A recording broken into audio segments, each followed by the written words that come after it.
Hello students, मैं हूं गौरव गोयल। तो आज हम पढ़ते हैं एक मजेदार चैप्टर जो कि पहला चैप्टर है 9th का, matter in our surrounding. Matter in our surrounding. अब मैटर सराउंडिंग, ये मतलब क्या कह रहा है, क्या मतलब है इस चैप्टर में, क्या पढ़ना है हमको। देखो, इस चैप्टर में हमें यह जानना है कि मैटर अपनी सराउंडिंग में कैसे कैसे दिख सकता है, कैसे हम पहचाने ये मैटर है। तो पहली बात आप एक नोट कर लो कि जितनी भी चीज हमको दिख रही है वो सब कुछ मैटर है, और कुछ चीजें नहीं भी दिख रही है वो भी मैटर है। जैसे हवा नहीं दिख रही है, वो भी मैटर है। तो मैटर हम कैसे क्लासिफाई करें, कैसे पहचाने मैटर, कैसे डिफाइन करें। मैटर को पहचानने की जरूरत नहीं है। मैटर की अलग अलग स्टेट होती है, कोई लिक्विड है, कोई सॉलिड है, ठीक है, कोई गैस है, ठीक है, कोई प्लाज्मा है, कोई हवा है, कोई ठोस है। तो ये सारी चीजें सब मैटर में आ जाती है। क्लासिफिकेशन है मैटर का जो मैं बता रहा हूं। तो मैटर जो है वो हम कैसे इसको डिफाइन कैसे करें, क्या होता है मैटर। तो सिंपली हमें एक चीज समझना है, कोई भी चीज जिसके पास थोड़ा मास हो, मास मतलब मटेरियल हो थोड़ा सा, तो एनीथिंग विच हैव अ मास। अब जिसके पास कोई मास होगा वो सराउंडिंग में कुछ जगह ऑक्यूपाई करेगा। तो डेफिनेशन क्या बन गई, anything which have a mass, which have some mass and it occupy some space is known as matter, is known as matter. तो कैसे डिफाइन करोगे, anything which have some mass, which has a mass and it occupy some space in surrounding, in our surrounding। Clear हो रही बात कि नहीं? in our surrounding is known as matter, is known as matter। उसको हम क्या बोल देंगे, मैटर बोल देंगे। क्लियर हो रही बात कि नहीं? तो अब हम इसको किसी भी तरीके से हम बोल सकते हैं। इसके एग्जाम्पल सारी चीज हो सकती है, हम, तुम, डोर, टेबल, बोर्ड, हवा, पानी, सब कुछ मैटर है। सब कुछ, अर्थ, सन, सब कुछ मैटर है। जो भी चीज हमको दिख रही है और बहुत सी चीज हमको नहीं दिख रही है वो भी। क्लियर? तो अब बस हमें इस तरीके से जानना है, कोई भी चीज जिसके पास थोड़ा सा मास होगा वो जगह ऑक्यूपाई करेगी, वो हमारी मैटर होती है। अब आप कहोगे सर जो चीज नहीं दिखती है हमको, क्या उसके पास मास है? बिल्कुल मास है। जैसे हवा है, तो हवा के पास क्या है, मास है। वो चीज हमको नहीं दिखती है लेकिन उसके पास मास है। अब मास है तो हमने बोला जगह ऑक्यूपाई करेगी, बिल्कुल जगह ऑक्यूपाई करती है। सिलेंडर में हम क्या भरते हैं, गैस भरते हैं, लिक्विफाइड करके, पेट्रोलियम गैस होती हो, ठीक है, उसको लिक्विफाइड किया जाता है, मतलब कंप्रेस करके, प्रेशराइज करके उसको लिक्विड फॉर्म में कन्वर्ट किया जाता है, ठीक है, उस गैस को। तो उसको बोलते हैं लिक्विफाइड पेट्रोलियम गैस। अब वो जगह ऑक्यूपाई नहीं करती है।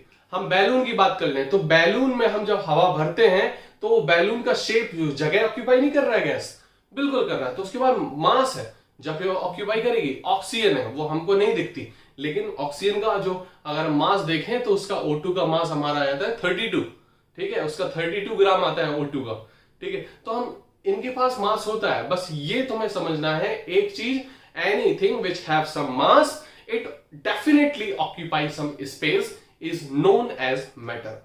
अब मास किसके पास नहीं होता तो वो जगह ऑक्यूपाई भी नहीं करती। जैसे हम बात करें लाइट की, तो लाइट कोई जगह ऑक्यूपाई नहीं करती है।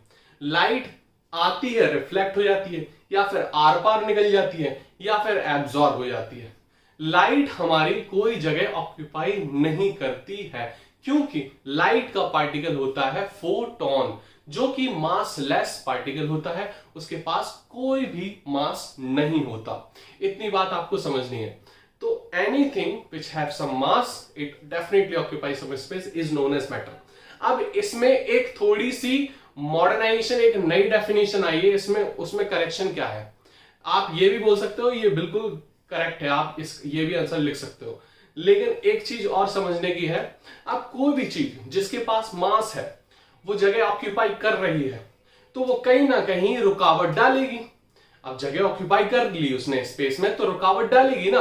अब जैसे हमने बात कर ली कि एक क्लास है, क्लास में तुम सभी लोग बैठे हो, ठीक है। अब जब सभी लोग बैठे हो तो अब आप लोग चले गए और हमें इस रो से वहां तक जाना है, ठीक है। तो अब कुर्सियां डली है, अब कुर्सियां डली है, उसके पास मास है, जगह ऑक्यूपाई कर रही।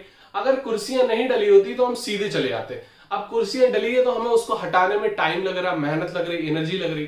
तो anything which have some mass it occupy some space and also apply some resistance, वो रुकावट भी डालेगी, रुकावट के लिए वो खेद करेगी। समझ में आई बात? तो ये हमारी डेफिनेशन है। क्या लिखोगे? Anything which have some mass it occupy some space and also apply some resistance is known as matter. Clear? अब मैटर को हम क्या क्या पढ़ना है मैटर के बारे में, वो चीज और समझ लेते हैं। अब जैसे हमें फिजिकल स्टेट में सारी एग्जाम्पल में कुछ भी लिख सकते हो, बॉक्स, डोर, कुछ भी लिख सकते हो एग्जाम्पल में, आप लिख लो। अब हम पढ़ते हैं क्या क्या हमको पढ़ना है चैप्टर में मैटर के बारे में, नोट कर लो। तो अब जो मैटर है, बेसिकली मैटर में हमें दो चीजें देखनी होती हैं। एक तो मैटर का फिजिकल नेचर कैसा है, मतलब फिजिकल अपीयरेंस, हमें मैटर किस तरीके से दिख रहा है।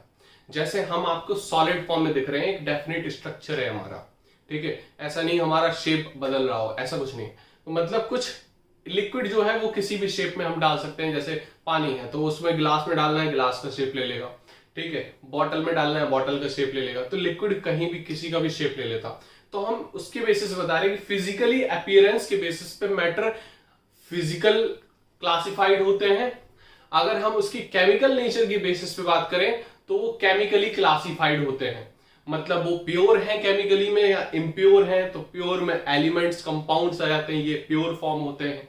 जैसे पानी प्योर है, सोना प्योर है, गोल्ड चांदी प्योर है। तो ये एलिमेंट्स प्योर फॉर्म में होते हैं। तो एलिमेंट्स, कंपाउंड प्योर फॉर्म है। मिक्सचर जो है, ठीक है, ये सॉल्ट और पानी का हमने घोल बना दिया, ये मिक्सचर में आ जाती चीजें। या कई एलिमेंट साथ में मिले होते हैं, जैसे हमारा ओर हो गया, एलॉय हो गया, ये हमारा एक मिक्सचर फॉर्म में होता है, ठीक है। तो इनको हम मिक्सचर बोल देंगे। तो अब हमें फिजिकली यहां पर इस चैप्टर में फिजिकली देखना है कि फिजिकली अपीयरेंस के बेसिस पे हम कैसे पता करें कि मैटर, हम क्या क्या हमें चीजें इस चैप्टर में पढ़नी है बेसिकली फिजिकल स्टेट पे। बेसिकली देखो यहां पर जैसे पॉइंट है फिजिकल नेचर ऑफ मैटर।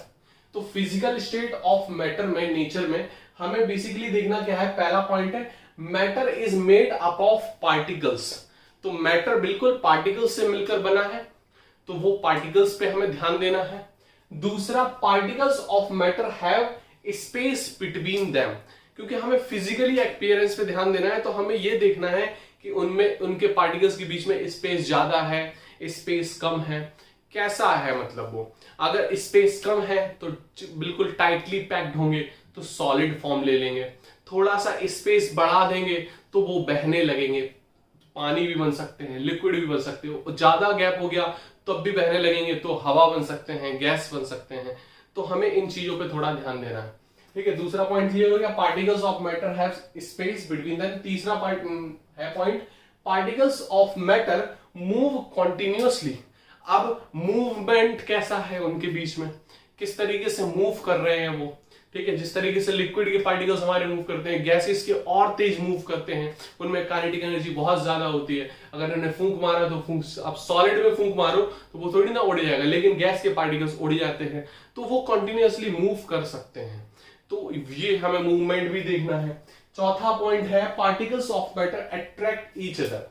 अब पार्टिकल्स जो हैं अगर अट्रैक्ट कर रहे हैं तो उनमें बीच में गैप कम होगा।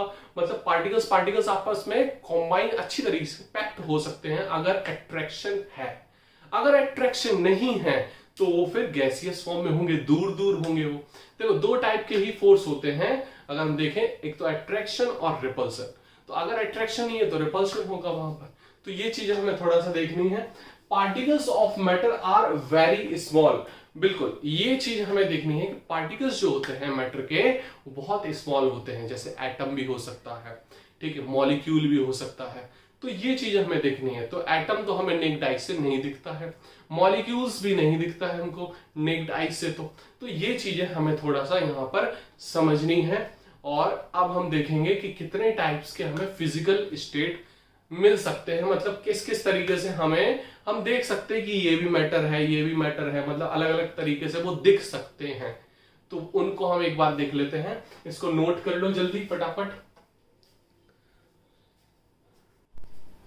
देखो एक बार हम और देख लेते हैं कि मैटर जो है वो किस किस तरीके से क्लासिफाइड हो सकता है। मैटर का पूरा फ्लो चार्ट देख लेते हैं कि मैटर जो है वो दो फॉर्म में क्लासिफाइड होता है। ठीक है, कौन कौन से फॉर्म में? एक तो हमारा फिजिकल स्टेट, मतलब फिजिकल अपीयरेंस कैसा है उसका, that is called physical state of matter. ठीक है, दूसरा उसका केमिकली वो कैसा हमें दिखता है, तो केमिकली स्टेट बोल सकते हो। ठीक है, ये जो चार्ट है ये बहुत ज्यादा इंपॉर्टेंट है, इसको हमें बहुत अच्छे से देखना है। अब इस चैप्टर में हमें ये सेक्शन कवर करना है, ये सेक्शन दूसरे वाले चैप्टर में था। ठीक है, अब देखो इसमें बेसिकली क्या क्या था। इसमें था कि हमारा प्योर फॉर्म हो सकता है केमिकली, या फिर इम्प्योर फॉर्म हो सकता है। दो फॉर्म ही हो सकते हैं। इम्प्योर फॉर्म को हमने मिक्सचर बोल दो। ठीक है, ये मिक्सचर होता है। प्योर में हमारे दो होते हैं, एलिमेंट होते हैं और कंपाउंड होते हैं। ठीक है, ये दो टाइप होते हैं किसमें, केमिकल स्टेट में, प्योर फॉर्म में। इम्प्योर में हमारे दो टाइप होते हैं, कौन कौन से, होमोजीनियस, ठीक है, होमोजीनियस मिक्सचर और हीट्रोजीनियस मिक्सचर। दूसरा कौन सा है, हीट्रोजीनियस मिक्सचर। क्लियर हो रही बात की नहीं, हीट्रोजीनियस मिक्सचर हो जाएगा ये। क्लियर, तो ये दो टाइप है हमारे केमिकल स्टेट में। समझ में आ रही बात की नहीं, ये हमारे दो टाइप हैं केमिकल स्टेट में।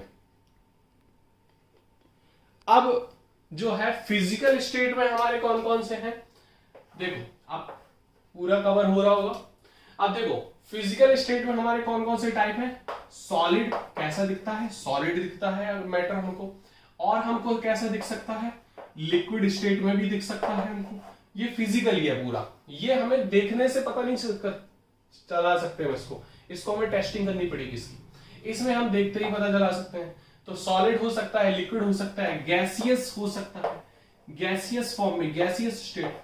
चौथा हमारा प्लाज्मा स्टेट हो सकता है। ठीक है, चौथा हमारा कौन सा हो सकता है, प्लाज्मा स्टेट हो सकता है। पांचवा कौन सा हो सकता है, बोस आइंस्टीन कंडेंसेट। बोस और आइंस्टीन ने एक कंडेंसेट बनाया था, वो स्टेट हो सकती है। ठीक है, और लास्ट हमारी फर्मियोनिक कंडेंसेट। लास्ट है हमारी फर्मियोनिक कंडेंसेट, ये हमें पढ़नी है। ठीक है, तो हमें जो मेनली इंपॉर्टेंट है वो solid, liquid, gas, plasma, Bose Einstein condensate, ये हमें ज्यादा फोकस करनी है इस पे। तो हमें फिजिकल स्टेट पे यहां पर ध्यान देना है इस चैप्टर में। अब देखो हम अगर बात करें फिजिकल स्टेट में यहां पर, तो हम सॉलिड को देखते ही पहचान सकते हैं, भाई ये सॉलिड है। ज्यादातर 99% हम पहचान लेंगे कि ये सॉलिड है। अब एक दो का नहीं बोल सकते, एक्सेप्शन होते हैं। 99% हम पहचान सकते हैं कि ये सॉलिड है, देखते ये लिक्विड है और ये गैस है। लेकिन अब वो कौन कौन सी वजह है कि ये सॉलिड बन जाते हैं, कौन कौन सी वजह है कि वो हमारे लिक्विड बन जाते हैं, गैसेस बन जाते हैं, प्लाज्मा बन जाते हैं, बोस आइंस्टीन कंडेंसेट फॉर्म में भी आ जाते हैं। ठीक है, तो वो कौन कौन सी कंडीशंस क्या होती है, वो मैटर तो मैटर है। मैटर को अगर कॉम्पैक्टली पैक्ड हो गया तो सॉलिड है। ठीक है, अगर एटम, अगर हम सॉलिड की बात करें तो सॉलिड में बेसिकली है क्या कि जो पार्टिकल्स हैं वो बहुत पास पास चिपके हुए हैं, उनके बीच में स्पेस कम है। अगर चिपके हुए हैं अच्छे से तो उनका एक डेफिनेट शेप तैयार होता है, मतलब वो शेप दिखता है हमको। हम बोल सकते हैं ये क्यूब दिख रहा है, ये स्फीयर फॉर्म में दिख रहा है, क्योंकि वो टाइटली पैक्ड हो गए, अब वो बह नहीं सकते। ठीक है, जैसे ये बोर्ड है, अब एकदम से बह नहीं जाएगा, ये एक फिक्स हो चुका है, इनके पार्टिकल्स आपस में कॉम्पैक्टली पैक्ड हो चुके हैं। तो उनको हम बोल देते हैं सॉलिड। अब जब पैक्ड हो जब चुके हैं तो ये इनको जब हम कंप्रेस करेंगे तो ये कंप्रेस भी नहीं हो सकते। तो वो सारी प्रॉपर्टीज के बेसिस पे ये हमारे सॉलिड होते हैं। अगर हम लिक्विड की बात करें वहीं पर, तो लिक्विड में क्या है कि लिक्विड में जो इंटरमॉलिक्यूलर अट्रैक्टिव फोर्स है केवल यहीं से कहानी बनती है और यहीं से बिगड़ती है। इंटरमॉलिक्यूलर अट्रैक्टिव फोर्स है।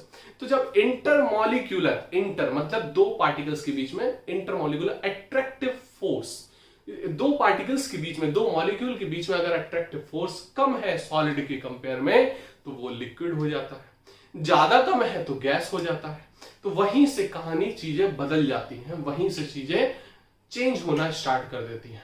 अब वहीं पर बात करें हम प्लाज्मा स्टेट में क्या हो जाता है, वो कौन सी स्टेट कहलाती है। तो सारी हम अभी डिटेल में पढ़ेंगे, अभी हम केवल शॉर्ट नोट बता रहे हैं ताकि तुम समझ सको अभी हमें चीजें कैसे कैसे पहचान सकते हैं। तो सॉलिड, लिक्विड, गैस तो हम पहचान लेंगे। अगर हम प्लाज्मा की बात करेंगे तो प्लाज्मा हमारी वो स्टेट होती है मैटर की कि अगर हम मैटर को बहुत ज्यादा हाई टेम्परेचर पे ले जाए, बहुत एक्सट्रीमली हाई टेम्परेचर पे जब ले जाएंगे तो मैटर की क्या हाल होगा, मैटर के जो पार्टिकल्स से बना है वो पार्टिकल्स बिल्कुल टूटना स्टार्ट कर देंगे, उनके इलेक्ट्रॉन निकलना स्टार्ट कर देंगे, ठीक है, वो टूटना स्टार्ट कर देंगे, वो बहना स्टार्ट कर देंगे, उनके जो अंदर के पार्टिकल्स हैं एटम के वो भी हमारे निकलना स्टार्ट कर देंगे। तो जब बहुत ज्यादा हाई टेम्परेचर हो जाता है, बहुत ज्यादा हाई टेम्परेचर का मतलब क्या है, यहाँ पर कितने टेम्परेचर की लगभग बात कर रहे हैं, बहुत ज्यादा में, जैसे हमारी ह्यूमन बॉडी है 50 डिग्री सेल्सियस में सस्टेन कर सकती है, हमने कर दिया 100 डिग्री सेल्सियस, इतने में बात नहीं बनेगी, केवल पानी उबलेगा। हमने कर दिया 1000 डिग्री सेल्सियस, हम लोग का तो अस्तित्व खत्म हो जाएगा 100 पे ही।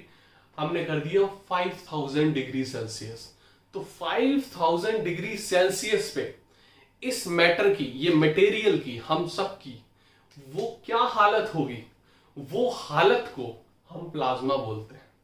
उस हालत को हम क्या बोल देते हैं, प्लाज्मा। मतलब उस स्टेट को, मैटर की उस हालत को, हालत मतलब स्टेट को हम बोल देंगे प्लाज्मा स्टेट, जब 5000 डिग्री सेल्सियस टेम्परेचर हो जाएगा कोई भी मैटर का लगभग, और उससे अबव भी। तो अब हमें ये चीज समझनी है। अब वो हम कैसे देख सकते हैं, जैसे सूरज है, तो सूरज का जो बाहरी बिल्कुल सरफेस है, सूरज का गोला ये है, थोड़ा सा और आगे को जो आंच निकलती है, उसकी गर्माहट निकलती है, रेस निकलती है, उस रेस का टेम्परेचर होता है 6000 डिग्री सेल्सियस, जिसकी स्फीयर, बाहरी स्फीयर को हम बोल देते हैं कोरोना, उसका आउटर स्पेस को हम कोरोना बोलते हैं, सन की आउटर स्पेस को हम क्या बोलते हैं, कोरोना। तो अब उस स्पेस को हम उस स्टेट को, मतलब उस हमारी परत को हम उसका टेम्परेचर होता है 6000 डिग्री सेल्सियस। तो अब जो सन में स्टेट होती है, जो सन में फिजिकली स्टेट होती है, ना ही वो सॉलिड होती है, ना ही लिक्विड होती है, ना ही गैस होती है, वो होती है प्लाज्मा स्टेट। जितने भी तारे हमको दिखते हैं वो सारे प्लाज्मा स्टेट के हैं। अगर हम बात कर ले वॉल्केनो के अंदर जो गरम गरम अंदर लावा निकलता है वो भी प्लाज्मा स्टेट का होता है। अर्थ की जो कोर है, क्रस्ट मेंटल कोर, तीसरी जो अंदर वाली हमारा गोला है, वो भी प्लाज्मा स्टेट का है। तो हम उस स्टेट को जब बहुत ज्यादा हाई टेम्परेचर पे ले जाएंगे तो उस स्टेट को मैटर के हम बोलते हैं प्लाज्मा स्टेट। अगर हम बात करें, क्लियर हो गया होगा एग्जांपल के साथ, अगर हम बात करें बोस आइंस्टीन कंडेंसेट, तो इसको सत्येंद्रनाथ बोस और एल्बर्ट आइंस्टीन ने, दोनों ने मिलकर ये स्टेट दी थी। ये एक्सट्रीमली लो टेम्परेचर की बात है, बहुत ज्यादा लो टेम्परेचर हो जाएगा तो वहां पर जो स्टेट होगी मैटर की, उसको हम बोल देंगे क्या, बोस आइंस्टीन कंडेंसेट। वो बहुत ज्यादा, अब वो कितना लो टेम्परेचर है, ये कितना हाई था, अब 5000 डिग्री सेल्सियस। अगर हम बात करें वहीं पर किसकी, बोस आइंस्टीन कंडेंसेट, ये कंडेंसेट मतलब कंडेंस हो गया। कंडेंस का मतलब कब कंडेंस हो सकता है, जब एक्सट्रीमली लो टेम्परेचर पे कोई चीज हो तो उसको हम बोल देते हैं कंडेंस। क्लियर हो रही बात कि नहीं। तो वहां पर हम बोल देते हैं कंडेंस फॉर्म। अब कंडेंस फॉर्म कितना लो टेम्परेचर पे होगा, अब जो बोस आइंस्टीन कंडेंसेट बोला गया वो बोला गया, अब जब देखो -0 डिग्री पे हमारी बर्फ जमनी स्टार्ट हो जाती है, -5 तक हमारा अपने इंडिया में, भारत में -10, -20, -30, रशिया में -60 तक जाता है डिग्री सेल्सियस।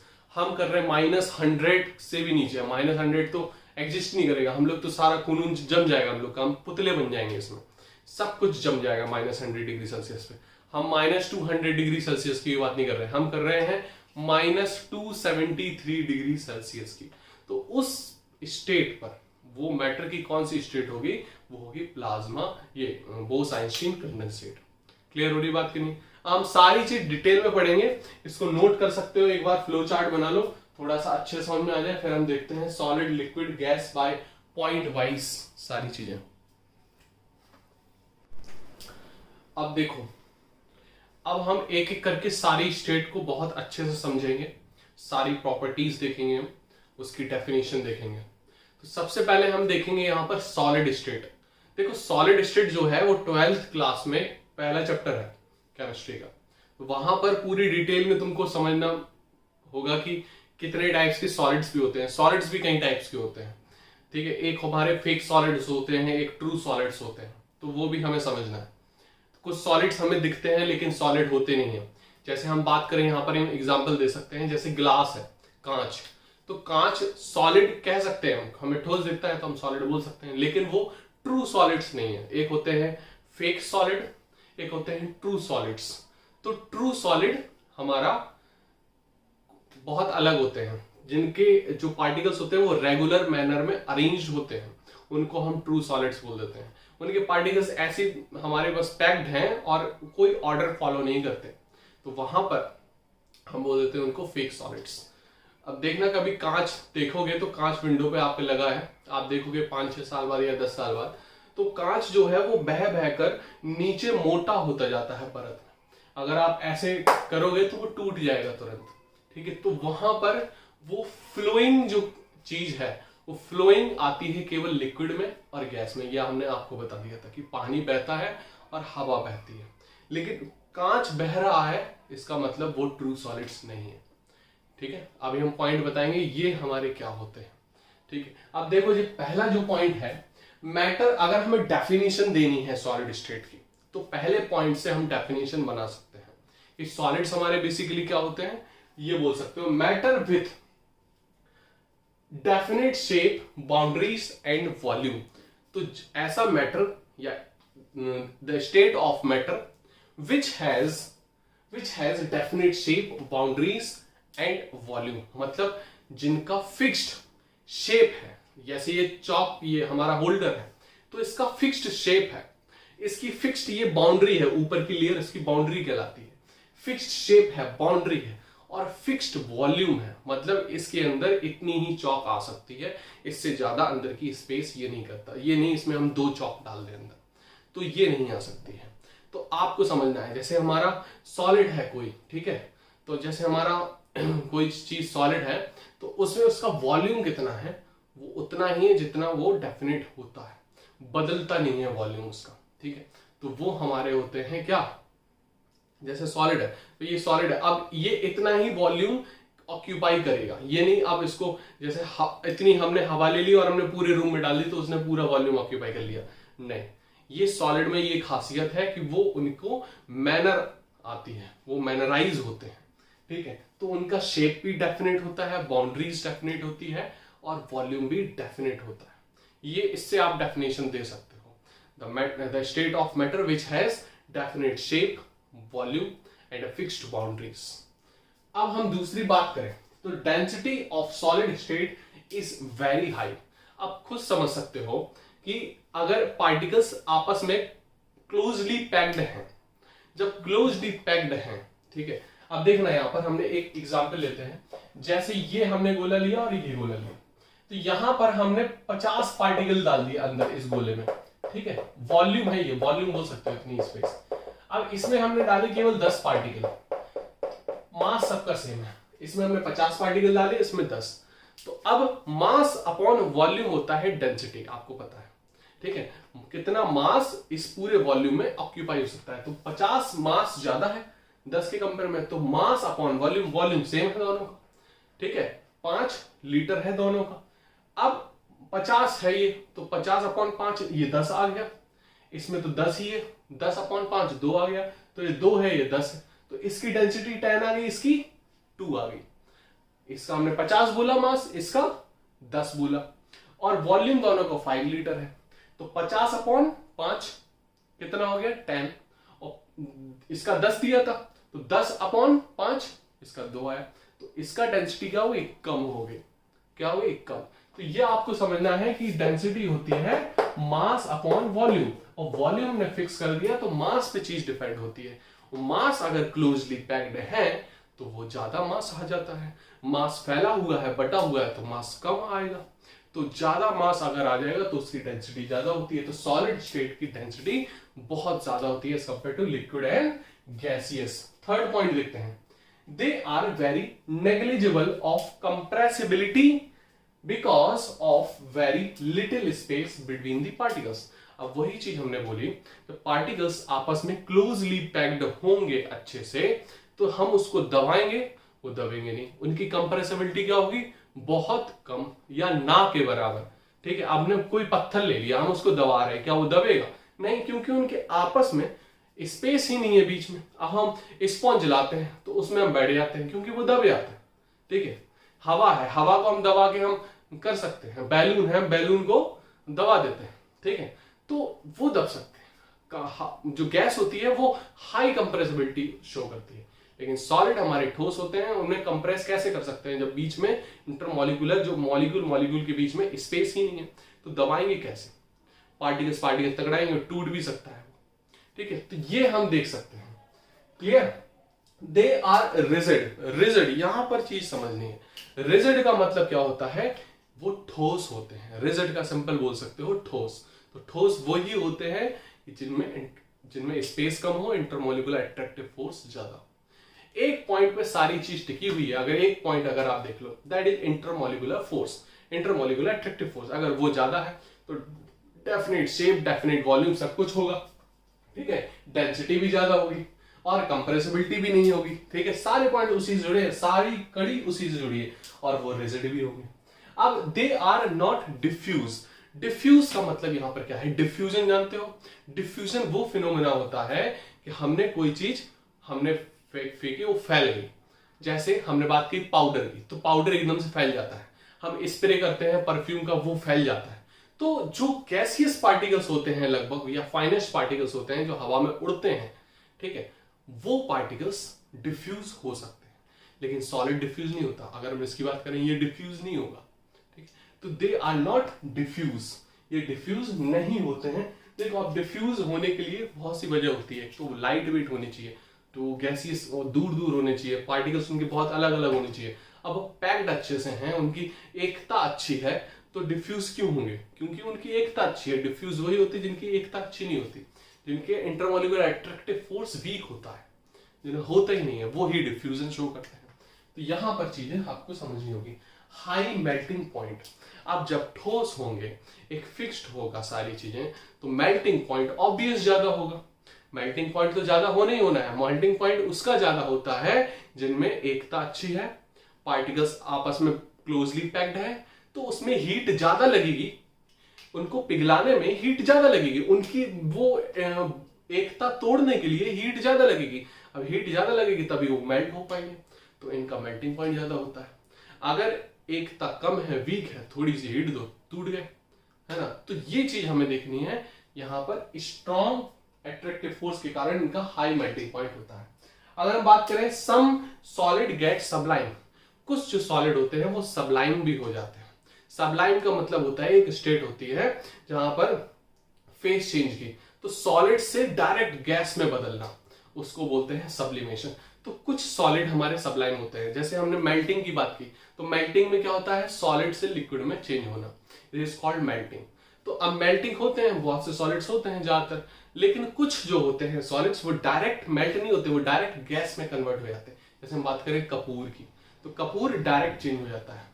हम बात करें नैप्थलीन बॉल्स की जो टॉयलेट में यूज होती है, वो डायरेक्ट हम रख देंगे, वो डायरेक्ट उड़ जाती है, गैस में कन्वर्ट हो जाती है, वहां कोई लिक्विड स्टेट नहीं आती। तो कुछ सॉलिड्स हमारे सब्लाइम भी हो जाते हैं। तो ये हमारी कुछ कैरेक्टरिस्टिक्स हैं सॉलिड स्टेट की, कुछ प्रॉपर्टीज हैं सॉलिड स्टेट की, तो ये आप नोट कर लो। फिर नेक्स्ट लेक्चर में हम देखेंगे लिक्विड स्टेट, इसको अच्छे से नोट करो और कुछ पढ़ लेना चाहिए।